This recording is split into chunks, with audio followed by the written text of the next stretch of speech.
Donc série 3, c'est premier exercice, c'est pour l'organisation des données à l'exécution.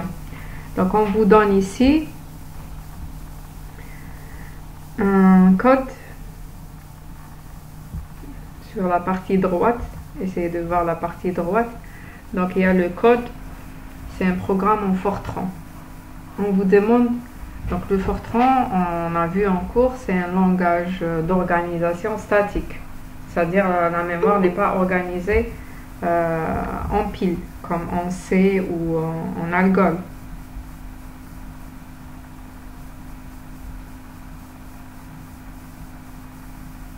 D'accord. Donc, on vous demande de donner les zones de données du programme principal, du SP et du common. Donc, SP, c'est-à-dire les procédures qui existent ici. Donc, on a combien de procédures? On a la procédure SAB. D'accord. Et on a une autre procédure, c'est la procédure MULT. On a deux procédures. Donc, on a vu en Fortran que pour le programme principal, il y a une zone de données. D'accord. Pour chaque procédure, elle a une zone de données à part. D'accord. Donc, on a une... bon, qu'est-ce que je vais faire ici? Donc, je vais insérer un... Qu'est-ce que je vais insérer? Un tableau bon. Donc, on a une zone de données pour le programme principal et une zone de données pour chaque sous-procédure, sous-programme. D'accord.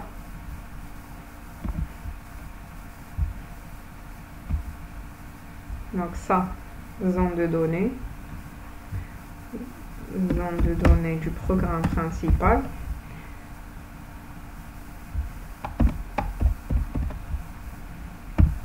Et on a une zone de données pour chaque procédure. On a dans cet exercice deux procédures. Donc, zone de données de code SAB. Donc, je vais regarder SAB et MULT. SAB et MULT. Donc, vous allez me dire qu'est-ce qu'on va retrouver dans chaque zone. Donc, il peut me dire qu'est-ce qu'on va retrouver dans chaque zone. Zone de données du programme principal, de SAB et de MULT, selon cette portion de programme. Qu'est-ce qu'on va retrouver?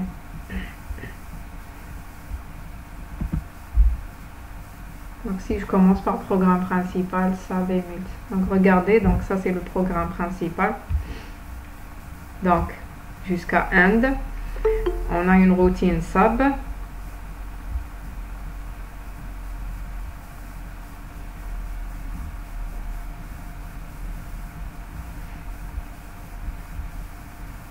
Donc, SAB avec deux paramètres X et Y. SAB routine MULT, donc c'est la définition. Donc, on a dit que donc ça c'est la définition de la fonction. Donc, ça c'est les paramètres formels. Et les paramètres avec lesquels je vais faire l'appel, c'est les paramètres effectifs. D'accord? Par exemple, SAB ici, X et Y, c'est des paramètres formels avec lesquels je définis ma procédure ou ma fonction. Et les paramètres avec lesquels je vais appeler, c'est des paramètres paramètres effectifs. Donc, qu'est-ce que je vais mettre dans la zone de données du programme principal?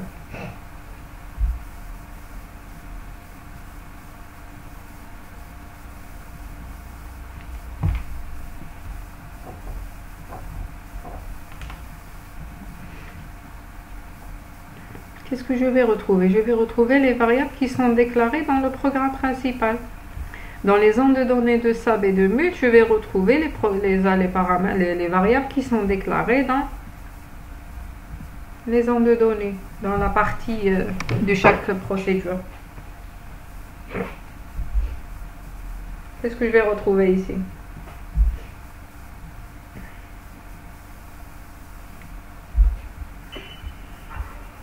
B, C, D'accord. Donc normalement, je vais retrouver dans la zone de données du programme principal, comme votre camarade a dit, je retrouve les variables A, B, C, F, J, K, N. D'accord. Et je retrouve, donc ça c'est des vecteurs. D5, c'est-à-dire c'est un vecteur de 5 entiers.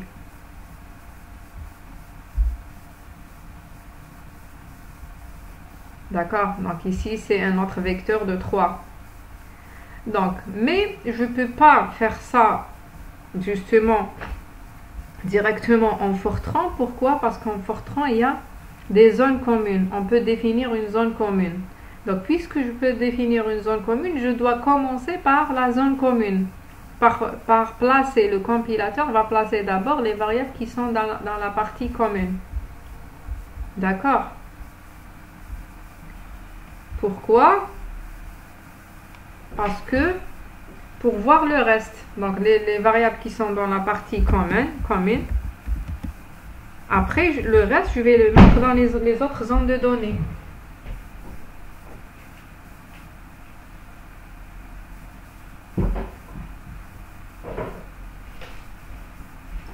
Donc ici, dans cet exercice, il y a combien de zones communes?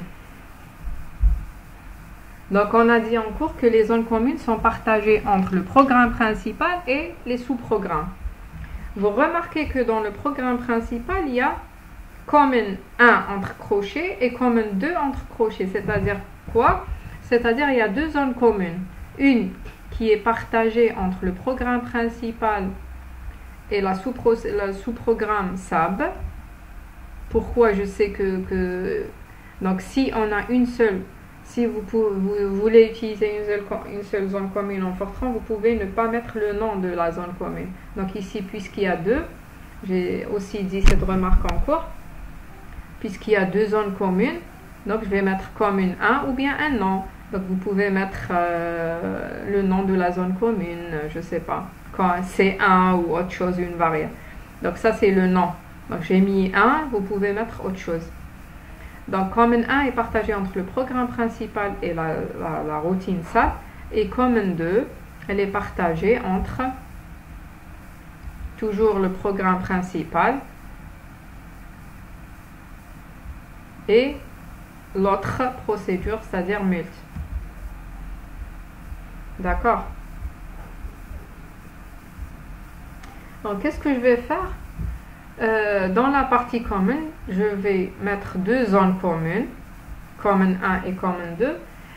Je vais mettre les variables d'abord déclarées dans la zone commune, donc qui doivent apparaître dans l'ordre d'apparition, c'est-à-dire A d'abord, ensuite J.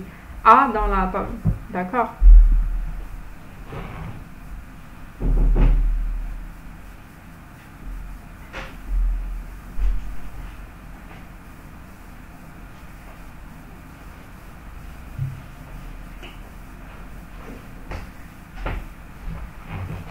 Donc, partie commune ici, commune 1.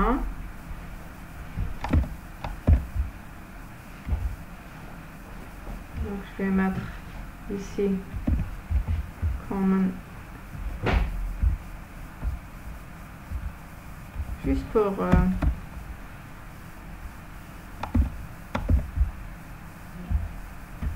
ici, commune 2.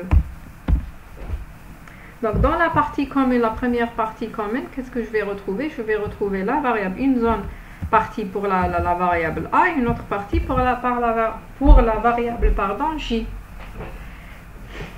D'accord? Dans la partie commune 2, je vais retrouver d'abord la variable K, ensuite N.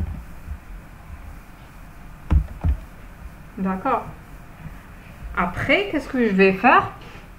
Maintenant, je peux mettre les autres variables qui restent dans la zone de données du programme principal. Qu'est-ce qui va rester? Parce que j'ai placé A, J, K, N. Donc, j'ai placé A. Je vais mettre en autre couleur. Jaune, par exemple. A, J, K, N. Je les ai mis dans une zone commune. Je ne vais pas les retrouver parce que le but de la zone commune, c'est de gagner de l'espace mémoire. Le fait de les mettre ici, je ne vais pas les remettre ici. Donc, bien sûr, chaque variable a une seule zone mémoire et une seule adresse aussi. Donc le reste, c'est-à-dire donc AJKN. Donc le reste, c'est-à-dire BCF. Donc je vais retrouver ici B, C et F. Donc chacune sa case mémoire, d'accord? Chacune. Oui, c'est une autre zone de données. C'est un autre espace, oui. C'est un espace qui est partagé. Donc ça, c'est l'espace juste pour le programme principal. Ça, c'est pour chaque procédure. Et la zone commune, c'est une autre partie. Donc ça peut être une partie qui est successive à la zone du programme principal. L'essentiel, c'est un espace libre de la mémoire centrale. Donc ça peut être la suite ici. Peu importe. Si, les mêmes. Les mêmes caractéristiques. Non, on ne fait pas avec les mêmes caractéristiques. Donc l'essentiel, c'est en compilant, donc il n'y a pas, donc c'est pas le problème, c'est pas la même chose qu'une organisation dynamique. Donc on va voir dans l'organisation dynamique, lorsque la mémoire est partagée est traitée comme une pile, donc il y a la partie là où on pointe la partie dynamique et tout. Donc ici c'est simple, c'est une partie statique, ça aussi c'est une partie statique. L'essentiel, la phase compilation ou bien dans la phase de compilation, l'allocation, le plus important, c'est que puisqu'il est dans la partie commune, je lui donne l'adresse de base. L'adresse de A, ça sera quoi? C'est l'adresse de base. C'est ça le plus important. Parce que si vous avez son adresse, peu importe après, vous allez remplacer par son adresse et l'adresse de base de common 1, je vais mettre C1, de common 1 plus 0. Et celui-là, c'est l'adresse de base de common 1 aussi, plus la taille de A, ainsi de suite.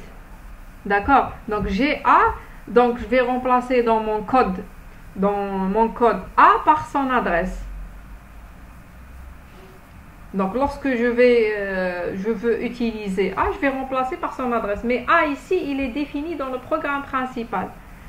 Donc c'est pas A qui est partagé entre le programme principal, si j'ai bien compris le passage de paramètres. Non, A n'est pas partagé entre le programme principal et les procédures. A, c'est une variable qui est définie dans le programme principal et utilisée dans le programme principal.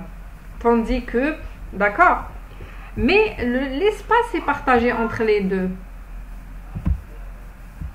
Ça veut dire quoi? Si je prends la procédure SAB, donc elle utilise aussi common 1, H et I. Ça veut dire où est-ce que je vais mettre H et I?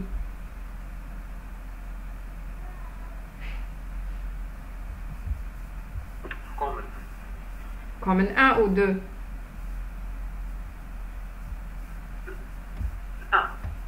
Oui, bien sûr, common 1.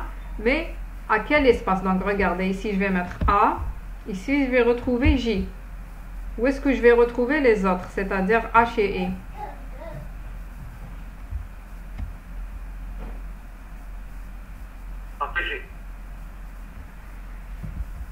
Les autres, est-ce que vous êtes d'accord? Est-ce que c'est après J?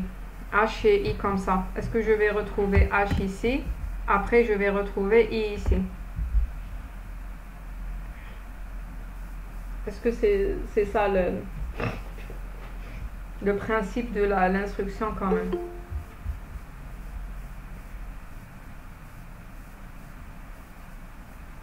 Donc, l'instruction common, son principe, c'est de partager.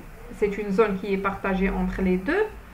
Mais, comment elle est partagée? Donc, vous avez A et J, ici H et I. Donc, c'est-à-dire A, le premier partage la même case mémoire que H. Peu importe si ça s'écrase, il faut que l'utilisateur ou le programmeur fait attention à ça. Mais, puisque j'ai créé une zone commune AJ et HI, ça veut dire que A va utiliser la même case mémoire que H. Donc ici, on a A ou bien H. Donc, c'est-à-dire deux noms. Cette case a deux noms. I. J ou bien I. A partage la même case mémoire que H et J partage la même case mémoire que I. Tandis que équivalence, donc il y a équivalence ici, pour parce qu'on a vu en cours dans le langage Fortran, on a vu deux instructions, l'instruction common et l'instruction équivalence.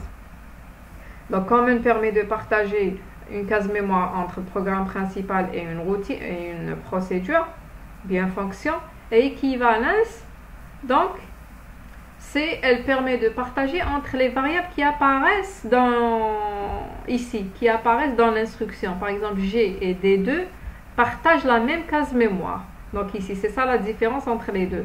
Donc ici, common, on a A et J.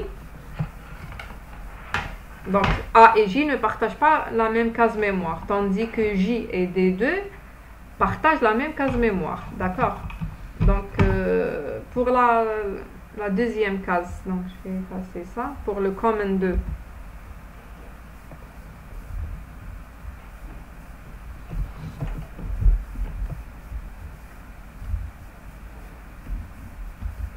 Donc common 2, qu'est-ce que je vais retrouver dans common 2?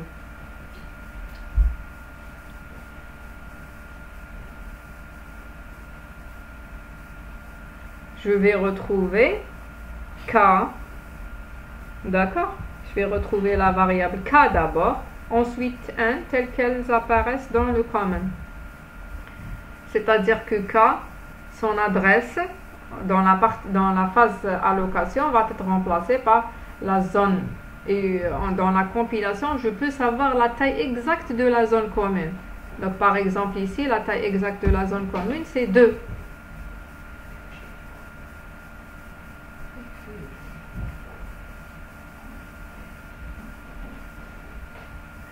D'accord, je peux savoir donc jusqu'à maintenant qu'il y a deux cases mémoire. Donc on va voir la suite.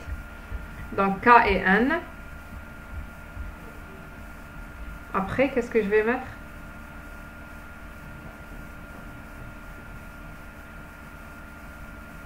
MS. M et S. Voilà, je regarde common 2. On a M et S avec K et N les mêmes cases mémoire. Donc, sinon, si je vais mettre par la suite, c'est-à-dire ici, ça veut dire que j'ai pas gagné de l'espace mémoire. C'est comme si je l'ai déplacé. J'ai déplacé A et J qui vont être A, G, K, N. A, J, K, N, c'est comme si au lieu de les mettre ici, d'accord? Le but de la zone commune, c'est de gagner de l'espace mémoire. Donc K avec M, donc en même temps M ici, et en même temps, on a S ici. Donc, qu'est-ce qui manque? Qu'est-ce que je vais faire pour D5 et E3 ici? D5, E3. Où est-ce que je vais les mettre? Donc, c'est un tableau de 5 cases, et ici, c'est un tableau de 3 cases. Qu'est-ce que je vais mettre? Où est-ce que je vais les placer? Dans un programme principal.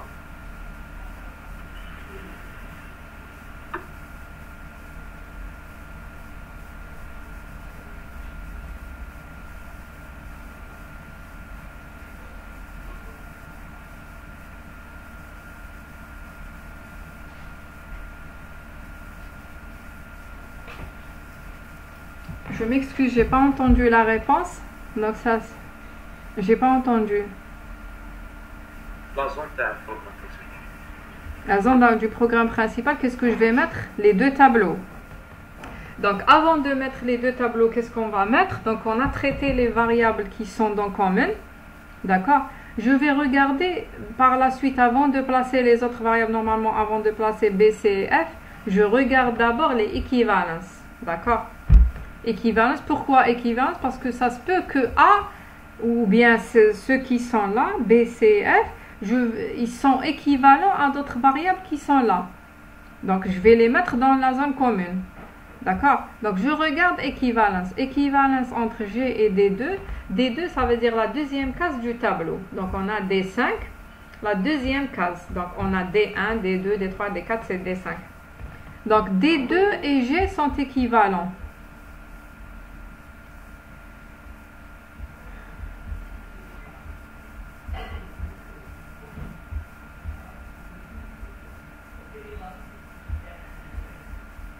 Ça veut dire quoi? Ça veut dire j'ai D2 ici. D'accord? C'est G ou bien I ou bien D2. Pourquoi? Parce que D2 est équivalent avec J. J'ai aussi une autre équivalence entre D4 et E1. Où est-ce que je vais la mettre? D4 et E1. Comment je vais mettre tout ça? Qu'est-ce que je vais faire?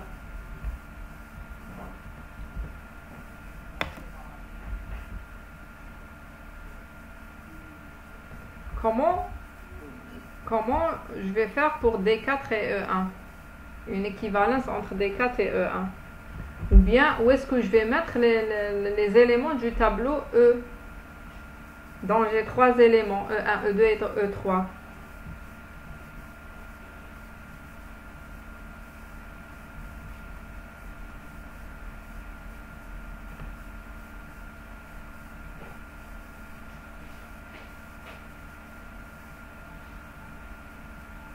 Qu'est-ce que je vais faire?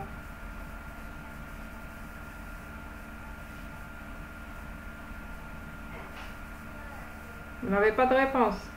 Un essai. Donnez-moi une proposition. Pardon? Ah, il y a des propositions en chat. D'accord, je vais regarder. On remplit d'abord les D1, D2, D3, D4. Après le D4 avec le E1. Où est-ce que je vais remplir, Mahieddin? D1, D2, D3, D4. Où est-ce que je vais les mettre?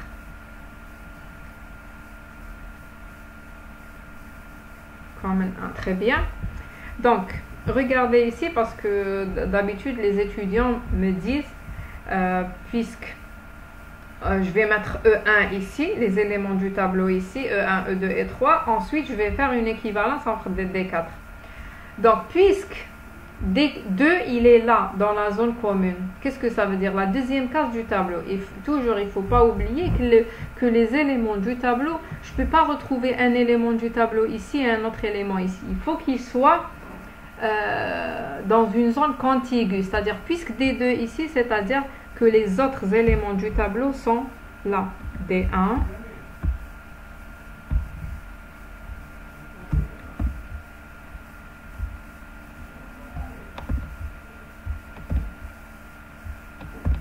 Donc D1, D2, D3, D4, il y a D5. D4, D3, D4.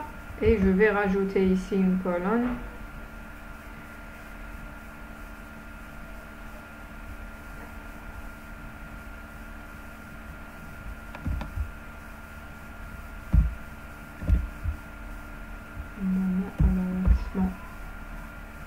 D'accord. Donc, puisque D1, il est, on a D2 déjà ici, puisqu'on a eu cette équivalence D2. Donc, forcément, D1, je vais le retrouver ici, après D2, D3, D4, D5. Donc, je n'ai pas le choix. Après, on a une équivalence entre D4 et E1. C'est-à-dire, on a une équivalence ici entre D4 et E1. Je dois faire ça. Donc, on a ici E1. D'accord. E1, ensuite E2, ensuite E3.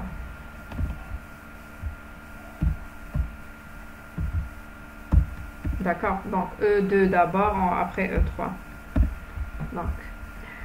Donc ça c'est pour la zone commune 1. Donc je vais regarder d'abord pour le programme principal. Donc on a A, B, donc A, J, K, N, ils sont dans la zone commune. Donc ce qui reste, puisqu'il n'est pas dans la zone commune, B, C, F, je vais les mettre dans la zone de données du programme principal. D'accord. Donc on a traité les zones communes, on a traité équivalence avant de voir ça. Donc on a placé tous les éléments du tableau, c'est bon. Donc pour la zone de données du programme principal, on a placé toutes les variables. Donc on va y aller à la zone de données de SAB. Madame. Oui. في 3 éléments سما نحطوا ال مع الاخر لا نزيدوا كاست كومن ولا ما نزيدوش. Donc regardez, E1 je dois le mettre dans D4. D'accord. Donc il faut rajouter le D3, je ne l'ai pas rajouté, donc je vais le rajouter tout de suite. Donc par insérer, je n'ai pas rajouté juste, donc je vais mettre ici E3, c'est tout. Je voulais faire vite. Donc, 3. Donc, puisqu'il y a 3 éléments du tableau E, on va rajouter à la suite, bien sûr. Donc, ça, c'est E1, E2, E3. Donc, pour le SAB, je disais, donc on va toujours regarder, c'est le même principe, le compilateur va accorder, c'est-à-dire placer, va accorder des adresses à H et I. D'accord, ils sont dans la zone commune, donc ils sont là, H et X. Ça veut dire quoi? Ça veut dire l'adresse de base de commune 1. Donc H, c'est l'adresse de base de commune 1 plus 0. I, c'est l'adresse de base plus la taille de H. L'adresse de base de commune plus la taille de H, ainsi de suite. Donc, équivalence, je vais traiter d'abord équivalence pour voir les autres variables. Donc, on a une équivalence, entre P3 et J. On a une équivalence entre P3 et J. Où est-ce que je vais placer les variables?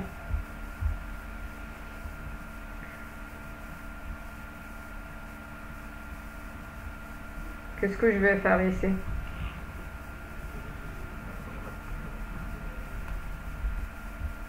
Donc, dans la zone commune, on n'a que H et I. Ils sont là, H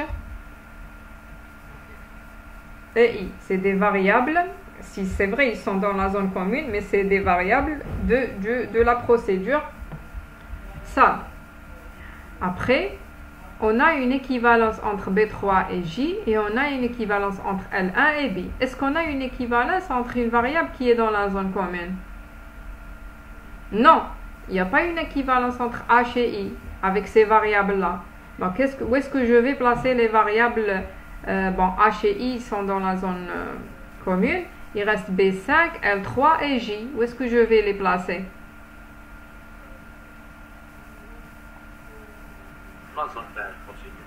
Voilà, et je vais les mettre ici. Donc, je vais mettre un tableau pour que ça soit clair.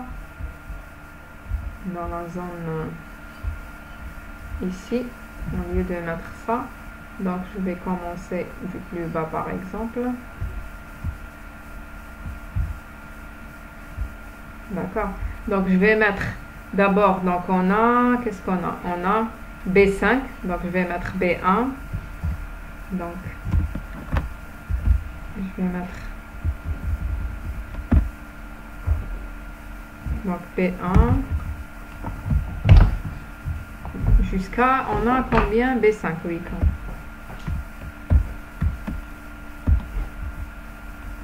Donc 1, 2, 3, 4, 5. D'accord. Je regarde l'équivalence. Donc j'ai une équivalence entre B3 et J. Donc B3 et J. Je vais mettre ici. D'accord. Ensuite, je vais placer L3. Mais je suis toujours dans la zone de données. Donc L3. J'ai une équivalence entre L1 et B4. Donc B4, il est là. Et L1. D'accord. J'ai une équivalence entre L1 et B4. Donc ici, c'est B5. B2. D'accord, donc qu'est-ce que je vais faire pour... donc j'ai placé HI dans la zone commune, j'ai placé tous les éléments de B, les éléments de L. Donc puisque ça c'est L1, donc ici j'ai un L2 et L3. D'accord, et j'ai placé aussi J. Donc j'ai placé tous les éléments de SAB.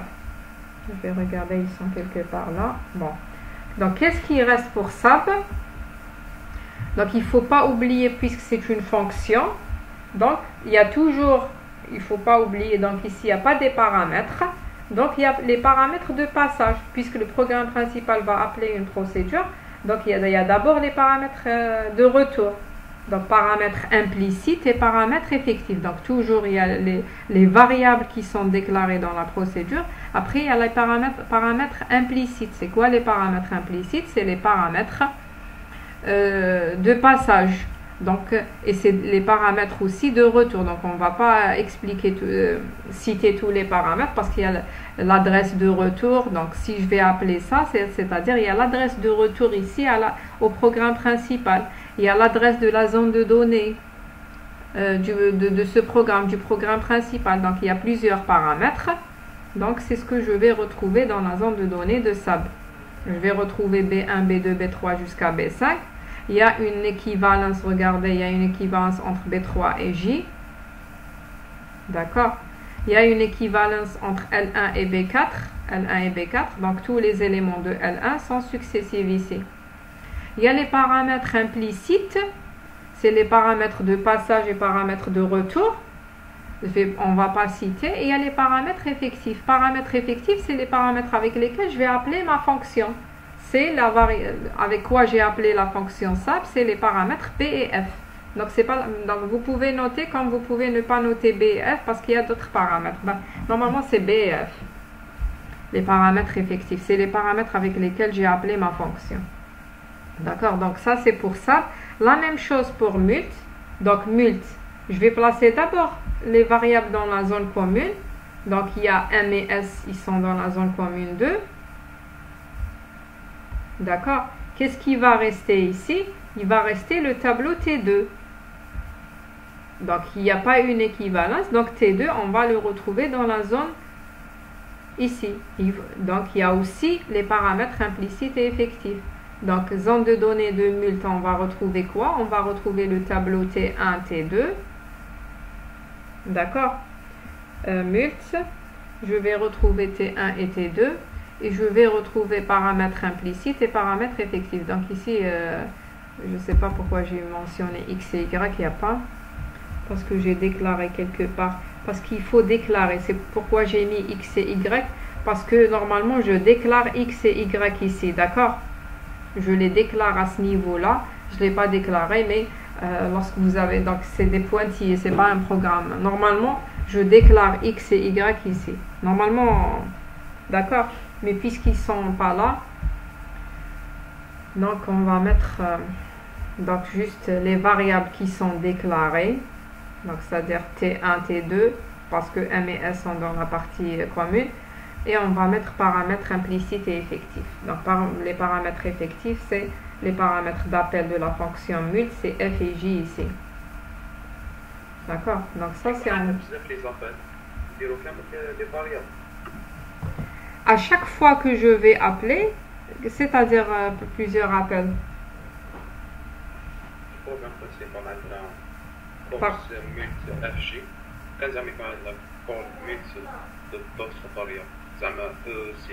Oui, je vais mettre, au lieu de FG, je vais mettre EC. Mais il y a deux, puisque la fonction elle est définie avec deux paramètres. Il y a toujours deux, soit FG ou bien CD ou autre chose. Non, là, ça veut dire call mult FG ou mora call mult CF.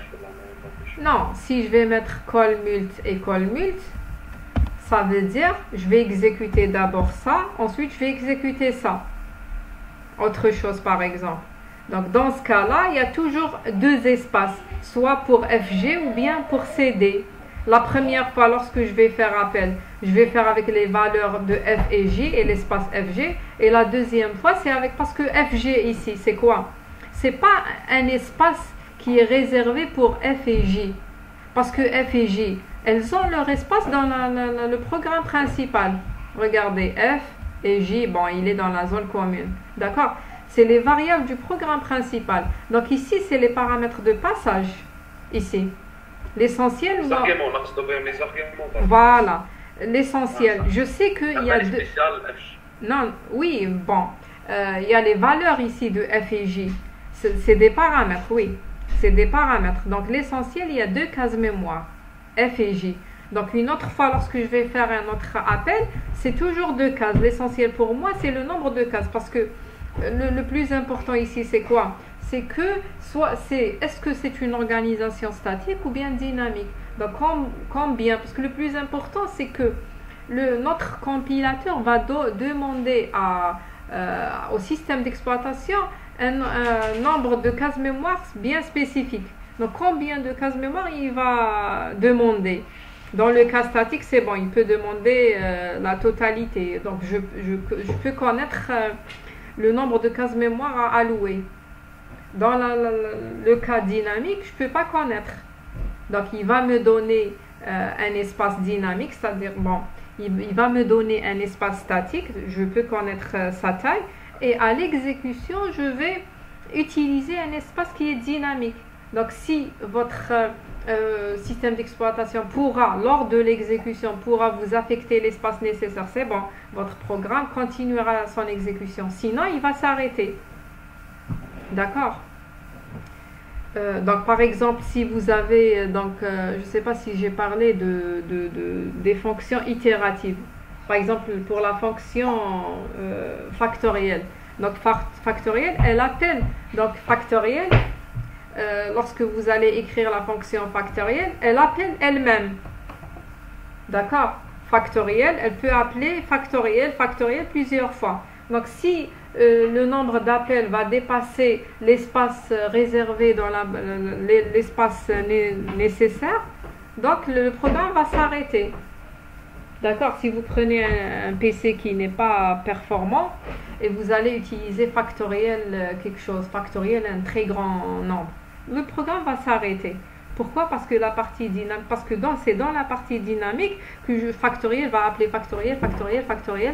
D'accord? On va voir en C, je vais réexpliquer ça en C. Donc, parce qu'ici, le langage Fortran ne permet pas comment dirais-je cette notion-là. C'est pas itération, mais c'est comment appelle-t-on ça? Pardon? Comment on appelle ça? J'ai dit que dans le Fortran, on ne peut pas faire ça. Bon, je vais me rappeler du nom. Non, c'est pas la récursivité, mais bon, je vais me souvenir du nom. Dynamique, non, c'est pas dynamique. Récursive. Oui, la récursivité. Récursive, oui. Normalement, récursivité, oui. Parce que le langage Fortran n'accepte pas, les sous-programmes ne sont pas récursifs. D'accord? Donc ça, c'est pour le... Donc, il reste une dernière question dans cet exercice, c'est ça, question B. Donc, vous avez les deux programmes. Parmi les deux programmes, lequel est invalide?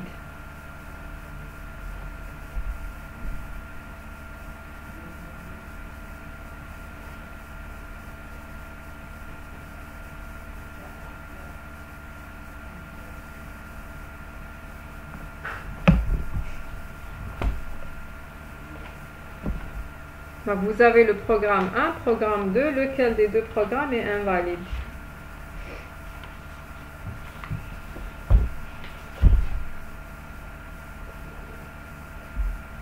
Donc, essayez de donner ce qu'il y a dans la partie ou bien dans la zone commune pour voir lesquels des deux programmes. Il y a un problème ici, il faut voir c'est quoi le problème.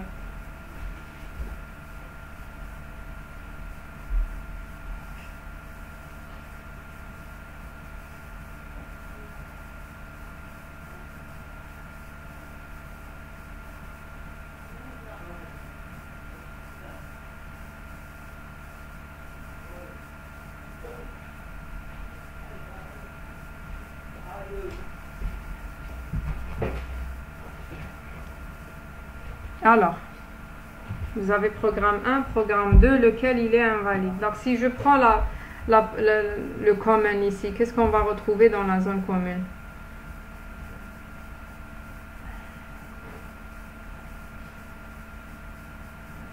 Si je prends une zone commune, donc ça c'est par exemple pour le programme 1, je vais enlever ça, on n'a plus besoin de ça. Donc ça c'est 1 et l'autre pour 2. Qu'est-ce que je vais retrouver? Donc pour le programme 1, donc ils sont à peu près la même chose, sauf la différence entre les deux, c'est que ici il y a B1, équivalence de B1, ici équivalence B3. D'accord? Donc ici, qu'est-ce que je vais retrouver dans la zone commune?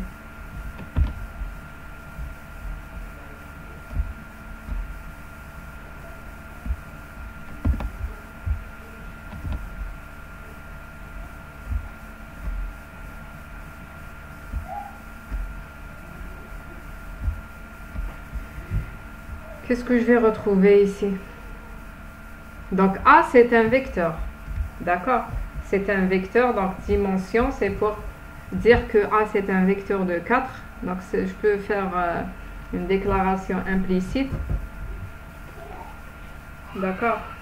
Des variables. Donc c'est pour dire que A, c'est 4 cases. Et B, donc c'est un vecteur à 6 cases.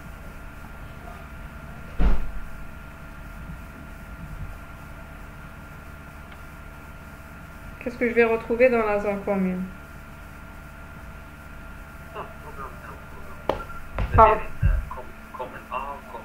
Oui. Donc j'ai une seule variable. Regardez, ici on a common A, J. Et ici on a common H, I. D'accord? Je peux retrouver ici 3 par exemple. Je peux retrouver 3. Vous pouvez ne pas retrouver le même nombre. Donc ici on a juste une seule variable, A. Ça veut dire A, c'est-à-dire c'est le vecteur.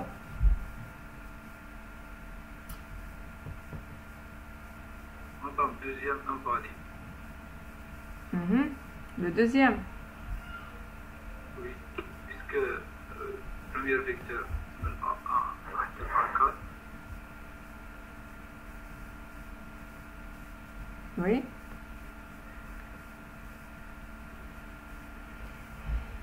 C'est pourquoi il est invalide. C'est vrai, il est invalide, mais pourquoi? Regardez. Donc, common A, ça veut dire quoi? Donc, ici, on n'a pas dit lequel common A, lequel des éléments de A, c'est-à-dire, je vais retrouver ici, donc A1. Donc, il y a combien d'éléments? 4.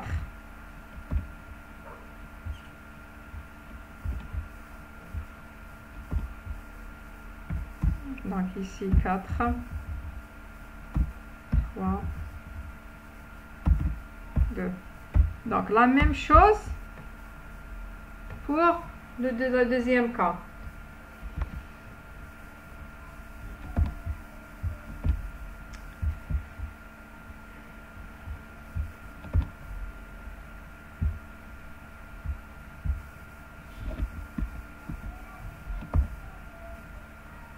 Donc, même pour le deuxième programme, on a common A. C'est-à-dire le tableau, il est dans la zone commune.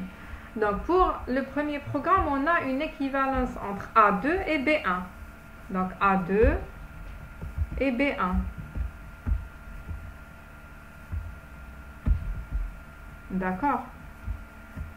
Pour le deuxième programme, on a une équivalence entre A2 et B3. Au lieu de B1, on a B3.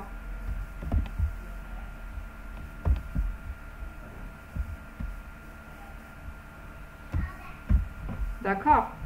Donc, je dois mettre les autres variables qui restent. Donc, qu'est-ce qui reste? Oui. Donc, on va mettre le B2 avec A1. Oui, oui, c'est ça. Donc, on ne va pas retrouver l'espace pour... Très bien, c'est ça le problème. Donc, ça veut dire que le compilateur va donner. Donc, il sait que l'adresse de base de A, c'est l'adresse de base plus 0. Et ainsi de suite. Vous connaissez le mécanisme d'adresse pour un tableau. Donc, il va donner pour B3 la même adresse de base que A2, mais il ne peut pas donner l'adresse de base moins quelque chose parce que il y a un débordement ici. Parce que lorsque le système vous donne un espace libre, à partir de là, à partir de ce début-là, vous ne pouvez pas mettre quelque chose ici. Parce que je ne peux pas contrôler, je ne peux pas savoir est-ce qu'il est libre ou pas. D'accord? L'adresse de base commence par là. Donc, c'est-à-dire il y a un débordement d'adresse. Donc, ici, donc ce programme ne peut pas fonctionner correctement. Donc, il y a un débordement. Donc, si l'utilisateur ou bien programmeur écrit ça, donc le programme ne peut pas fonctionner. Pourquoi? Parce que B3, donc B2, je ne peux pas mettre B1 quelque part ici parce que l'adresse de base va commencer à partir de cette adresse-là. Parce que common A, la zone commune va commencer avec le premier élément du tableau A. Tandis qu'ici, je peux placer les éléments. Donc B1, B2, B3, B4, B5, B6, ça ne va pas poser un problème. D'accord? Donc, bon, A1, A2, A3, A4 dans les deux programmes. Après, Donc je peux placer, donc il y a une équivalence ici, je peux placer tous les éléments de B.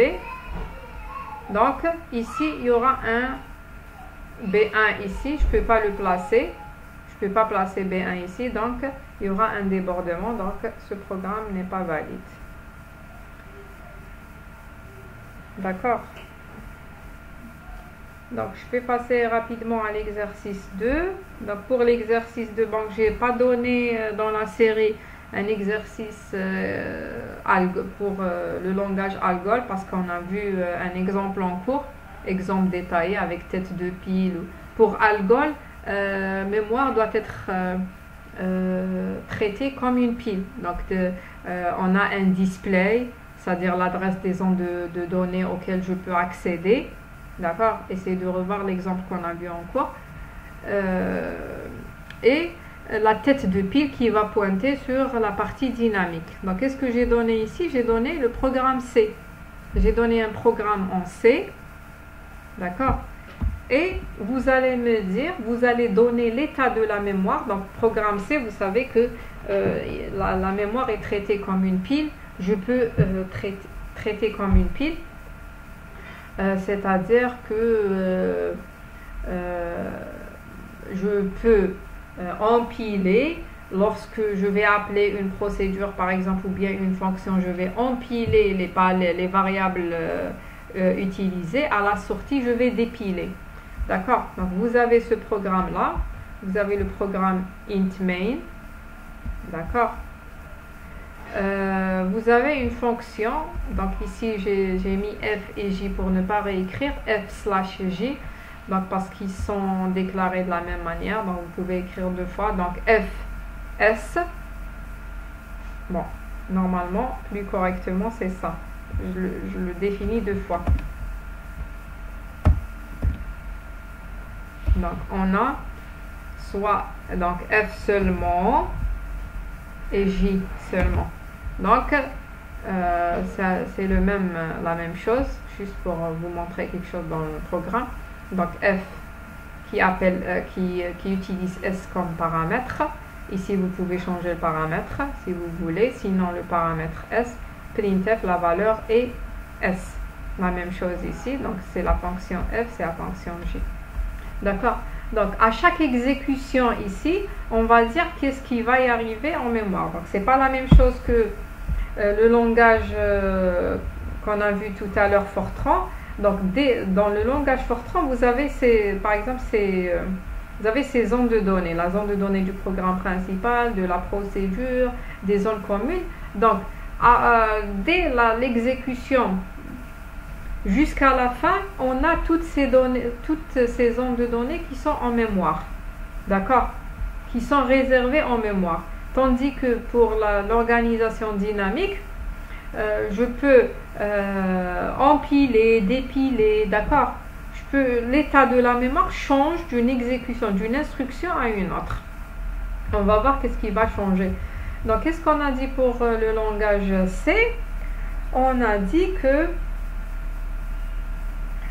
il y a 4 parties. La mémoire est décomposée ou bien est composée de 4 parties essentielles pour le langage C, d'accord? Donc on a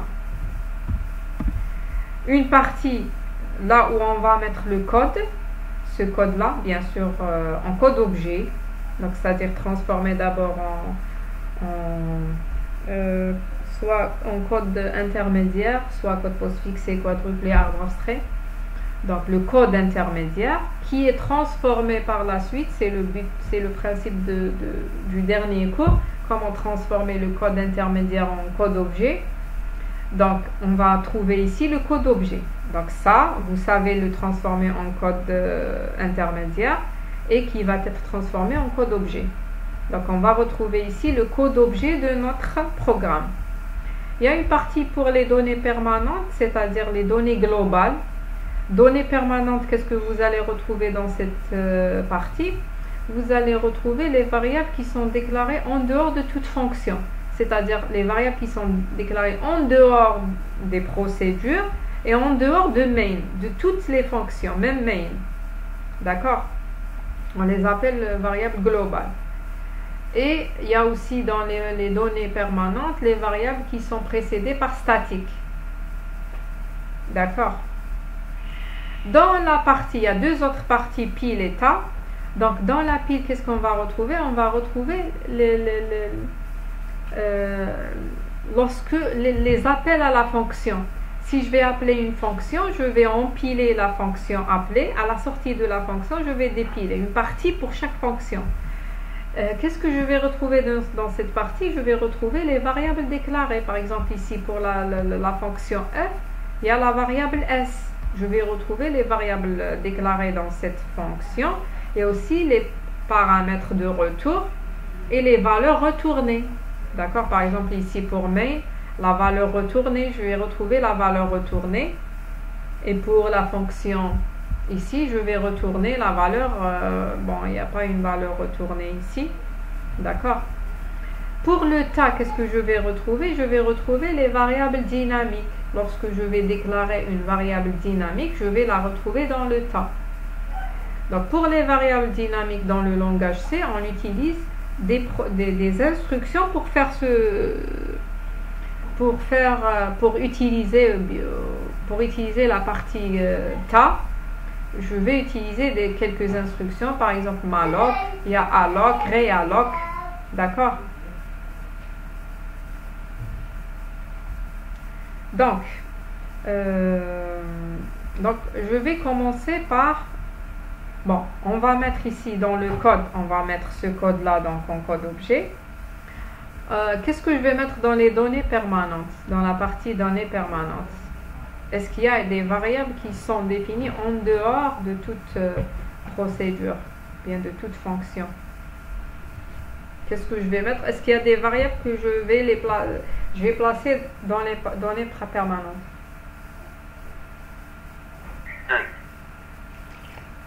Donc, très bien. Donc, on a n qui est déclaré en dehors de main et déclaré en dehors. D'accord? On a n qu'on va mettre dans la partie permanente. Donc, j'ai terminé avec le code.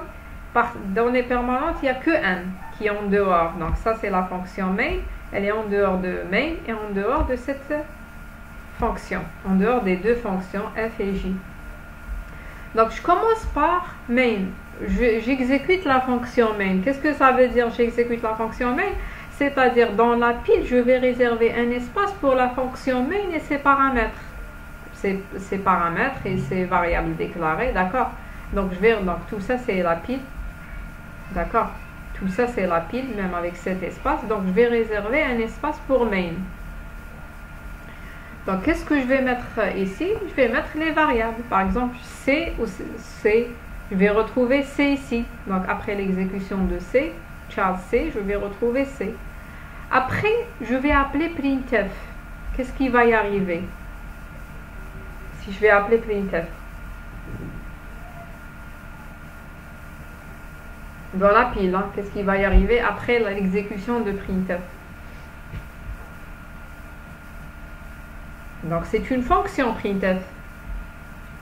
Je vais l'empiler. Donc, il y a main qui va appeler printf. Qu'est-ce que ça veut dire empiler après main? C'est-à-dire main, elle est en cours d'exécution et celle qui est en haut de la pile, elle est en cours. C'est ce que je suis en train d'exécuter maintenant. Et main, elle n'est pas encore terminée, qui va appeler printf. D'accord? J'ai main qui va appeler printf. D'accord? Donc, à la sortie, si je termine l'exécution de printf, je vais dépiler ça. D'accord? Et je vais empiler. Donc, je vais dépiler d'abord. Bon, normalement, je dépile d'abord. J'ai empilé printf. À la sortie, je dépile. D'accord? Je ne vais pas laisser. Lorsque je suis dans F, il ne faut pas laisser printf. Parce que je sors, c'est bon. Après, je vais appeler la fonction f, voilà, c'est-à-dire un espace est réservé dans la pile toujours, donc tout ça c'est la pile, un espace est réservé pour la fonction f et ses valeurs. Donc ici dans la partie main, il y a la valeur retournée, il y a les paramètres de retour, d'accord, dans la partie f aussi. Donc je vais venir à la fonction f ici. Donc on a la variable, qu'est-ce que je vais retrouver ici? Je vais retrouver la variable s.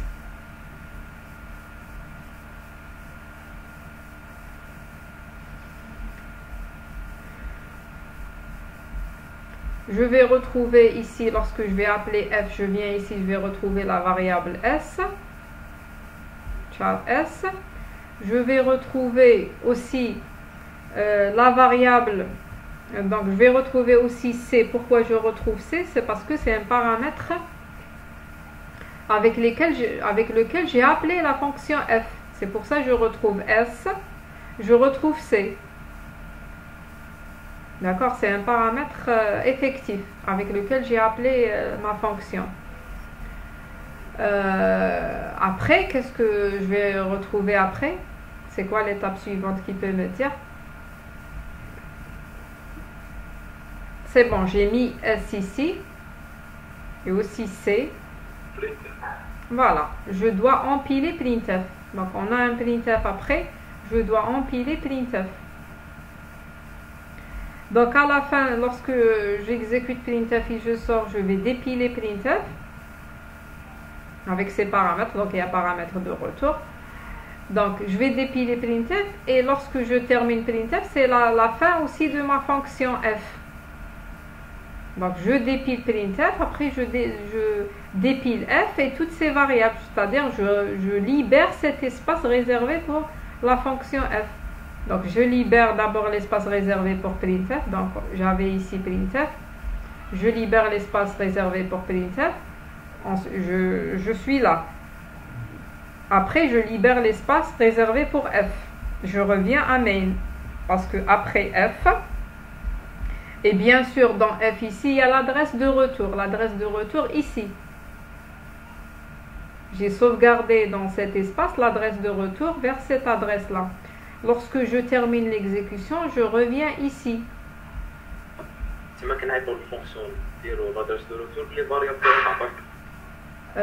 Donc pour chaque fonction, même pour main, d'accord, j'ai expliqué encore, vous pouvez revenir. Donc il y a quoi? Il y a les variables déclarées pour chaque fonction, main ou autre. Il y a les variables déclarées, par exemple ici C, ainsi de suite. Il y a les variables déclarées, il y a la valeur retournée, par exemple ici dans main, il y a la valeur 0 et généralement pour les fonctions, je retourne des valeurs. Il y a la valeur retournée ou les valeurs retournées, il y a la valeur retournée parce que les autres, si j'ai plusieurs dans C, ça va être des paramètres. Il y a les paramètres. Il y a les paramètres, donc paramètres de retour, l'adresse de retour. Il y a les paramètres de passage, par exemple ici C. D'accord? Tout ça, je vais le retrouver dans l'espace réservé pour une fonction donnée. Donc, à la sortie de f, je vais libérer cet espace. Je reviens à main. Et à l'exécution, donc j'ai cette adresse, je reviens ici. Donc ça, c'est l'appel à la fonction g. L'appel à la fonction g, je vais appeler, c'est-à-dire après main, je vais empiler la fonction g. La fonction g, bien sûr, avec le paramètre c et aussi avec les variables s, la variable s déclarée dans g, donc s, c, bien sûr, l'adresse de retour, c'est-à-dire ici, l'adresse de retour. Lorsque je termine, je vais me rendre ici. D'accord? Je viens à g. Je suis en train d'exécuter G, c'est bon, j'ai placé S. Donc, je vais empiler printf de la même manière. Je vais empiler printf. À la sortie de printf, je vais dépiler printf et c'est la fin aussi, je vais dépiler ça. Je dépile d'abord printf, ensuite je dépile G. Je vais revenir à main, à cette adresse-là. Lorsque je reviens à main, ça sera une fonction scanf. Je vais empiler scanf. Avec toutes ces variables et toute la valeur à l'adresse de retour, donc ici, d'accord, je sors, je termine scanf, je dépile scanf, je dépile, donc normalement il y a une, donc ici je dépile, c'est-à-dire je reviens à main, je vais mettre ça en noir, d'accord. Ensuite l'instruction qui vient après, ça sera l'instruction malloc. Malloc qui permet de réserver un espace dans la partie ta. Malloc, c'est une instruction qui me retourne. Qu'est-ce qu'elle va retourner? Elle va, donc d'abord pour paramètre, elle a le nombre de cases mémoire à allouer. Donc ici on a n fois n entier fois n. Donc c'est-à-dire il y a n entier, n. Donc si je vais mettre 5, ça veut dire je vais réserver 5 entiers. Si je vais mettre 6, 6 entiers. Et où est-ce que je vais allouer je vais les allouer donc dans le pointeur. Qu'est-ce qu'elle va me retourner l'instruction malloc? Elle va me retourner un pointeur A. Un pointeur qui va pointer donc A lorsque j'exécute ça, c'est-à-dire j'aurai A. Où est-ce que je vais avoir A? Où est-ce que je vais avoir c'est une variable, c'est un pointeur d'entier. Où est-ce que je vais mettre A? La pile. Oui, je ne vais pas mettre dans ta, mais dans la pile.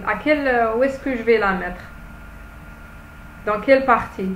Données permanentes, main. Voilà, parce que c'est une variable qui est déclarée dans la partie de main. Donc il y a C, il y a A. D'accord, donc il y a C, après il y a la variable A. Il y a C et il y a la variable A. Donc A, c'est un pointeur sur un entier. D'accord? C'est un pointeur qui pointe sur un entier. Madame. Oui. Les invocations dynamiques يديروها وحتى هو ياك الجراف برك جراف نورمال علاش درنا خطا وشنو الافونتاج تاعنا كي نديرو خطا علاش ما درناش زعما اسباس نورمال نقولو او ديك اسباس نديرو زعما دي طابو ولا دي كاز ميمور نحطو فيه كامل. Qu'est-ce que vous avez compris par temps? J'ai pas compris pourquoi vous n'êtes pas d'accord que c'est le temps. Le temps هو الهيب ديالك. Quoi? C'est quoi? هيب on dit le graphe. Non non. Le vide. Non, heap on dit. Ah oui, c'est le heap, oui. H-E-A-P. Oui. Pourquoi on le met dans le heap? هو graphe le temps. Non, c'est un espace mémoire. Donc les quatre parties. Les quatre parties, c'est des espaces mémoire. Donc lorsque je vais appeler heap, regardez le tas. Non, regardez. Hein.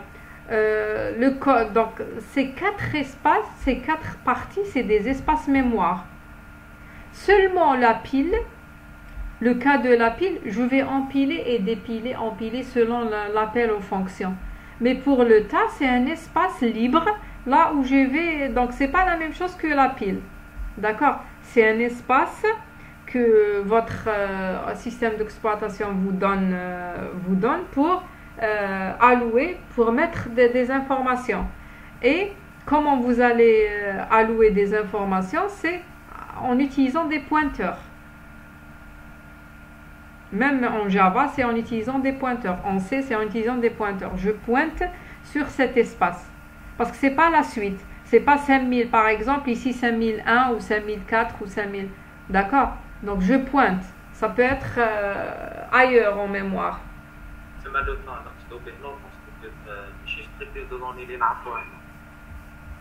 Qu'est-ce que vous connaissez comme heap? C'est quoi? C'est un tableau? C'est un graphe. Non, c'est pas un... Non, c'est juste un espace mémoire vide. Oui, j'ai compris maintenant. Donc, c'est juste un espace mémoire que je vais appeler le tas. On a en cours les propriétés, donc c'est pas un graphe, c'est pas les nœuds, non, c'est pas ça. J'ai compris ce que vous voulez dire. C'est juste un espace mémoire. D'accord? Vous pouvez... c'est des zones mémoire, tout simplement, c'est tout. D'accord? Seulement que la différence entre tas et pile, c'est que la pile, l'accès à la pile, il est rapide qu'un accès au tas. Donc, j'ai donné en cours, je vais revenir après sur ça. Bon, c'est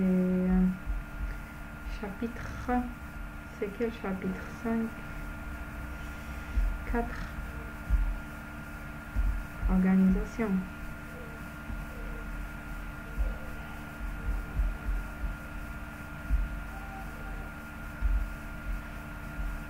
Donc, le heap, c'est pour créer dynamiquement les données. Donc, quand est-ce que je vais mettre dans le tas? Lorsque je ne connais pas la taille, n'est pas connue à la compilation. Par exemple, les tableaux.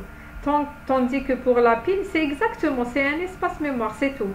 C'est pour stocker les variables en cours d'exécution, empiler les contextes d'exécution ou bien les fonctions d'exécution. D'accord? Donc vous avez ici la pile des détails si vous voulez. Donc il est stocké dans la RAM, comme le tas aussi, il est stocké dans la RAM. Les variables créées dans la pile, ils seront automatiquement désalloués. C'est-à-dire automatiquement, à la sortie d'une fonction, je vais désallouer ou bien je vais dépiler. À la sortie de printf, je vais automatiquement dépiler. D'accord? Elle est plus rapide, l'accès à une pile est plus rapide à allouer par rapport aux variables sur le tas. D'accord? Donc il y a ici des détails que vous pouvez voir encore. Si vous avez des questions, vous pouvez les poser après. Donc, on s'est arrêté là dans la fonction malloc qui permet d'allouer dans l'espace. Donc, toujours lorsqu'on ne sait pas la taille de notre tableau ou bien lorsqu'on utilise malloc, je vais allouer dans l'espace tas, le heap. D'accord? Quand est-ce que j'utilise le heap? Donc, si on n'avait pas l'instruction malloc, je ne touche pas à ça. Donc, on utilise l'instruction malloc, il y a realloc, il y a calloc, je crois, qui permettent, donc j'ai utilisé seulement cette instruction, donc il y a quelques différences, donc nombre de paramètres et tout, il y a des petites différences avec les autres instructions. Donc malloc, elle nous retourne un pointeur qui pointe sur le nombre d'octets ici.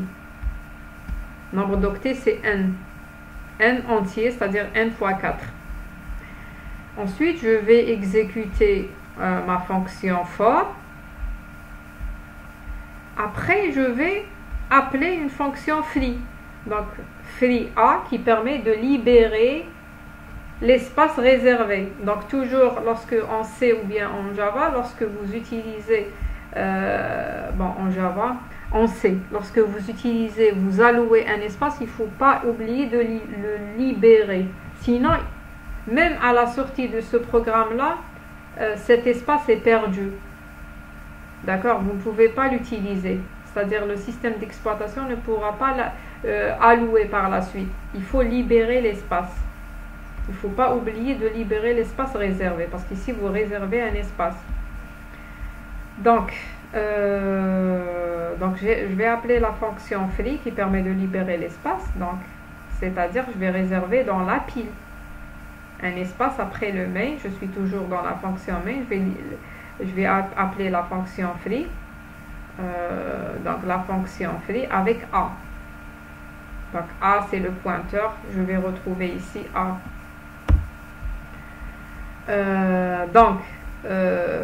Qu'est-ce que j'allais dire aussi? Oui. Free a, qu'est-ce qu'elle permet de faire? Elle permet de mettre dans a nul. Libérer d'abord cet espace et parce qu'ici A, il a une adresse donnée, par exemple 1500, il pointe vers l'adresse 1500. Donc le fait de mettre free, ça veut dire que je libère ça. D'accord, je libère cet espace. Donc à la sortie de free, bien sûr, je libère cet espace. Et à la sortie, quand je termine l'exécution de free, j'aurai plus cet espace-là réservé pour la... Je libère cet espace réservé pour la fonction free. D'accord? Après le return 0, je libère l'espace, c'est-à-dire c'est la fin de l'instruction ou bien de la fonction main. Je libère l'espace réservé pour main, c'est-à-dire il n'y a plus la variable C, il n'y a plus la variable A. Donc je reviens ici, donc je libère le main, je reviens aux données permanentes et ça sera à la fin de notre programme, je libère tout l'espace. Bien sûr, si je n'ai pas exécuté ici free A, ça veut dire que même si à la fin de mon programme je libère tout l'espace, il reste les 1 octet qui sont réservés par A, ils restent toujours en mémoire. Et ça sera un problème. définitive pour la mémoire. D'accord.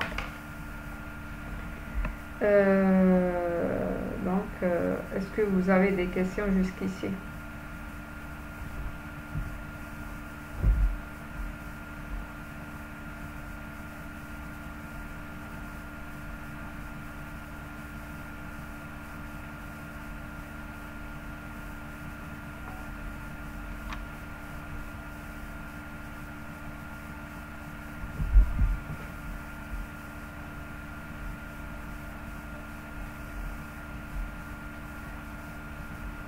Non, vous n'avez pas de questions.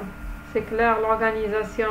Donc pour le langage C, on appelle ça, parce que j'ai parlé de différents types d'organisation. Il y a une organisation statique, c'est l'exemple de l'exercice 1, langage Fortran. Il y a des versions du langage Fortran, d'accord? Attention, donc le langage Fortran ici, c'est le Fortran 95. Parce qu'il y a des éditions après du langage Fortran, ou bien des versions là où ça permet l'organisation dynamique après. D'accord. Donc ici on a étudié c'est pour voir le cas statique, c'est-à-dire ça ne permet pas les données dynamiques. Donc le langage statique, il y a des langages statiques, par exemple le HTML. Dès le départ de mon programme, je peux connaître l'espace exact nécessaire pour exécuter mon programme. Donc c'est quoi? C'est je vais additionner les zones de données, l'espace nécessaire pour la zone de données du programme principal, pour les procédures, pour les zones communes, je peux savoir exactement le nombre de cases mémoire nécessaires. Deuxième exercice, on a vu le langage C. Donc le langage C, donc on a 4 parties essentielles, là où je vais mettre le code. Les données permanentes. La pile, c'est pour les fonctions, l'appel de fonction. J'empile et je dépile. Donc, ce que je voulais dire ici, c'est ça. C'est que pour le langage C, je peux appeler, c'est une organisation dynamique et automatique aussi. Automatique parce qu'à la sortie d'une fonction, je libère l'espace.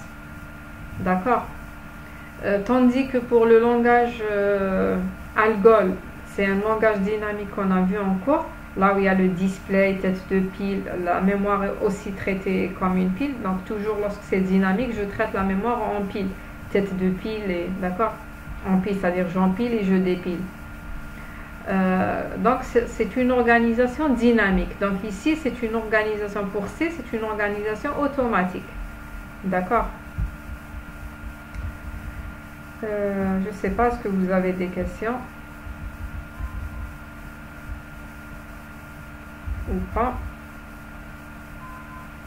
Donc sinon je vais m'arrêter là, je ne vais pas faire l'exercice 3 parce qu'on n'aura pas le temps de le terminer.